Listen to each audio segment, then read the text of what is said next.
이번 차시는 한국의 IMF 구제금융 극복에 대해서 살펴보도록 하겠습니다. 2000년대 한국의 경제적 흐름을 알기 위해서는 1990년대 말부터 전개된 IMF 구제금융을 극복하기 위한 노력부터 살펴볼 필요가 있습니다. IMF 구제금융 상황에서 정부와 국민들은 이를 극복하기 위해 많은 노력을 기울입니다. 예를 들어 전 국민적 차원에서 금 모으기 운동이 벌어져 국민들이 이에 적극적으로 참여하였습니다. 이러한 모습은 한국의 대외 신용도를 회복하는 데 있어 상당한 역할을 하게 됩니다. IMF 구제금융 위기를 극복하기 위해서 김대중 정부는 제도적 개편에 착수하는데 이에 대해서 살펴보면 먼저 외환 유동성을 확보하기 위해 단기 외채의 만기 연장을 완료한 후 외화 표시 국채의 해외 발행을 추진하는 순차적인 방법을 택하게 됩니다.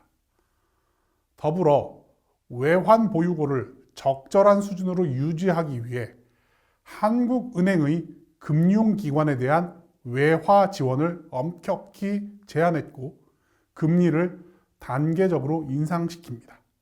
전반적으로 정부 조직 개편을 추진하면서 경제 및 금융 부분을 강화하는 모습을 보이기도 합니다. 재정경제부 산하에 예산청을 설치하고 대통령 직속기구로 기획예산위원회를 신설합니다. 1998년 4월에는 금융정책에 대한 최고 의사결정기구로서 금융감독위원회를 신설합니다.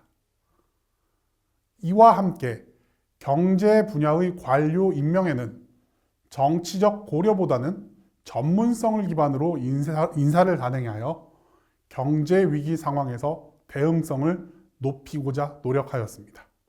정부 운영과 관련해서는 개방형 임용제 도입, 성과주의 예산제도 도입, 규제개혁위원회 설치 등을 추진하게 됩니다.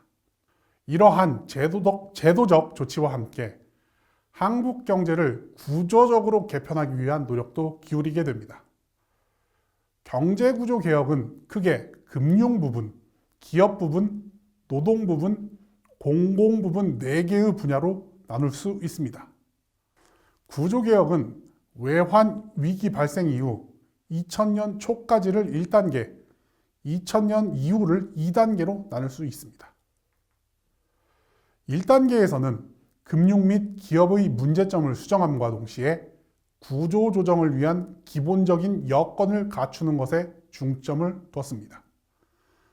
2단계의 중점은 경쟁력 강화를 위한 시스템을 구축하는 데 있었습니다.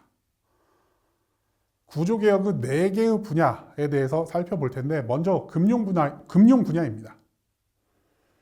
금융 분야의 구조조정은 금융 부실 문제 및 금융 안전망을 정비하는 것을 중점으로 구조개혁을 추진하게 됩니다. 금융기관의 부실화를 예방하고 건전 경영을 유도하는 감독수단으로서 적기 시정 조치를 도입하게 됩니다.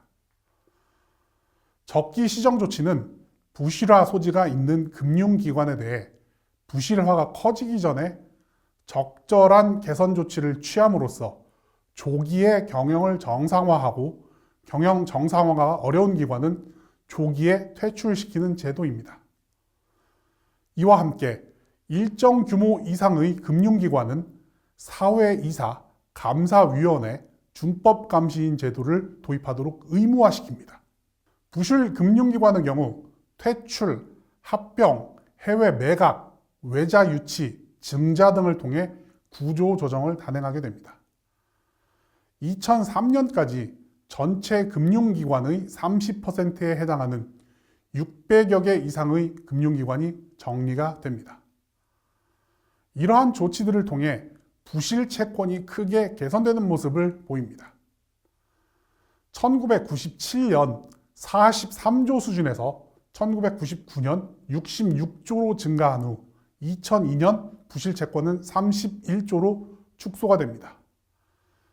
BIS라 불리는 자기자본 비율도 매우 양호해졌습니다. 1997년 말 국제 기준인 8%에 못 미치는 7%였으나 2002년에는 10%대로 양호해지는 모습을 보이게 됩니다. 기업에 대한 구조조정은 부실 기업을 처리하고 시장의 규율을 강화하는 부분으로 진행이 됩니다.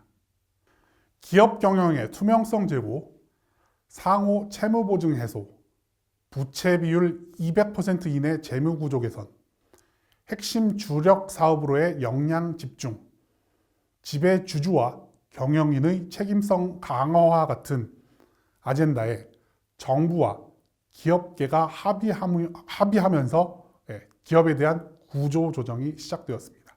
더불어 순환 출자 및 부당 내부 거래 억제, 제2금융권 지배구조 개선 및 금융지배 차단, 변칙 상속 및 증여 방지와 같은 아젠다도 추가가 됩니다.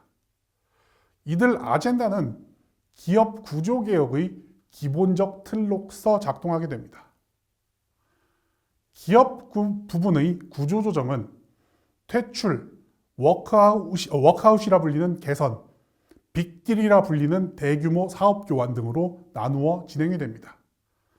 정부는 5대 대기업에 대해서는 사업 교환과 재무 구조 개선을 주로 활용하게 됩니다. 대표적으로 LG가 반도체 사업을 현대전자에 넘기고 이후 현대전자는 명칭을 하이닉스로 변경을 하게 됩니다.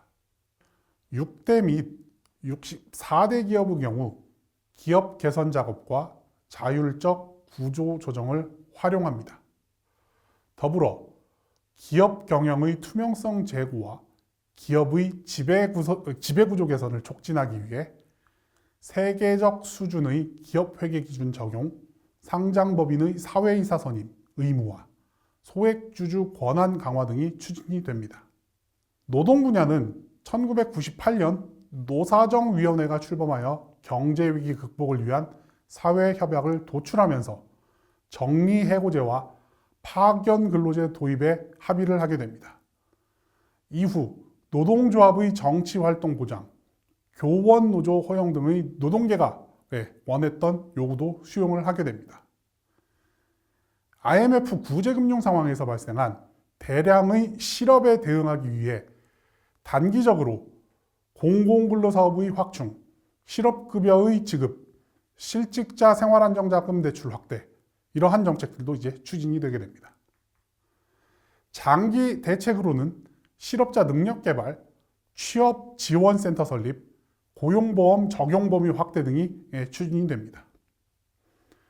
마지막으로 공공분야의 경우 1999년 정부 출연 연구기관 등의 설립 및 육성에 관한 법률을 공표하고 개별 정부 부처에 속해 있던 연구기관들을 국무총리실 산하의 5개 이사회 소속으로 변경을 시킵니다.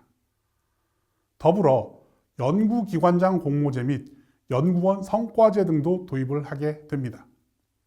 이제까지 4대 분야의 구조 조정에 대해서 살펴보았는데 정부는 위기 극복을 위해 이러한 구조 조정과 함께 한국 경제의 체질을 개선하기 위한 중장기 전략 수립에도 노력을 기울이게 됩니다. 당시 선진국을 중심으로 논의되던 지식 기반 경제를 위해 한국개발연구원을 비롯한 정부 출연 연구기관을 통해 지식 기반 경제 발전 종합계획을 수립하여 1999년 보고서를 이제 발간하게 됩니다. 당시 한국의 지식성과 지수가 선진국에 비해서는 3분의 1 정도 수준이었다는 것이 이제 보고서의 내용입니다. 따라서 보고서는 발전 전략으로 시장경제 기초질서 확립, 내부 혁신 기반 강화, 개방과 다국적 기업 유치 등을 강조하게 됩니다. 핵심적 정책 과제로는 창의적 연구개발 체계, 지식집약적 산업구조, 정보 인프라 확충, 지식시장 활성화 등이 포함이 됩니다. 정부는 이를 기반으로 장기적인 관점의 발전을 위한 기반 확립에 노력을 기울이게 됩니다. 대표적으로 과학기술 정책의 급격한 변화를 모색하게 됩니다. 정부는 대통령을 위원장으로 하는 국가과학기술위원회를 설치하여 과학기술 정책을 조정할 수 있는 실질적인 제도적 장치를 마련하게 됩니다. 또한 IT, 생명공학, 나노기술 등 미래 유망 기술을 발굴하고 지원함으로써 모방형 발전 전략 대신 창조적 발전 전략을 강조하게 됩니다. 이와 함께 벤처기업 육성, 지방과학기술진흥, 과학기술문화 창달 등 그동안 상대적으로 소홀했던 분야에 대한 관심과 투자를 기울이게 됩니다. 위기 극복을 위한 정부의 구조개혁은 상당한 부분에서 성과를 거두게 됩니다. 기본적으로 구조개혁을 통해 한국의 대외 신뢰도가 상승함으로써 위기를 극복하는 데 기여를 하게 됩니다. 더불어 금융기관과 기업의 부실이 크게 개선되어 건전성이나 수익성이 상당히 좋아지게 됩니다. 예를 들어 400%에 육박하던 제조업의 부채 비율이 구조개혁을 통해 130% 수준으로 떨어지게 됩니다. 이러한 성과를 토대로 IMF에서 빌린 차입금을 2001년 8월 조기 상환함으로써 IMF 구제금융 위기는 막을 내리게 됩니다. 이러한 성과에도 불구하고 IMF 구제금융을 수습하기 위한 노력에 따른 부작용도 나타나게 됩니다. 구조개혁을 위해 많은 공적 자금이 투입되었습니다. 그러나 이러한 공적 자금 회수율에 일부 문제가 발생을 하게 됩니다. 2002년을 기준으로 했을 때 투입된 공적 자금의 3분의 1 정도만이 이제 회수가 되었던 상황이기 때문에 향후 재정 부담이 가중될 가능성이 높아질 수밖에 없었습니다. 더불어 기업의 구조개혁에서 빅딜의 무리한 추진, 기업 퇴출 판정 기준에 대한 논란, 부채 비율 기준은 경직된 적용 등에서도 비판을 받고 있습니다. 노동 부분에서는 정책 시행이 일관적으로 시행되지 못하면서 실질적인 성과를 거두지 못한 부분도 존재했습니다. 공공 분야에서는 개혁이 지연되거나 유보되는 경우도 나타났습니다. 더불어 외환 위기를 극복하는 과정에서 나타난 실업률, 한국 자산의 대규모 외국계로의 매도, 경제적 양극화 등은 향후 한국 사회에 영향을 미치는 문제점으로 등장을 하게 됩니다. 이번 차시는 여기에서 마치도록 하겠습니다.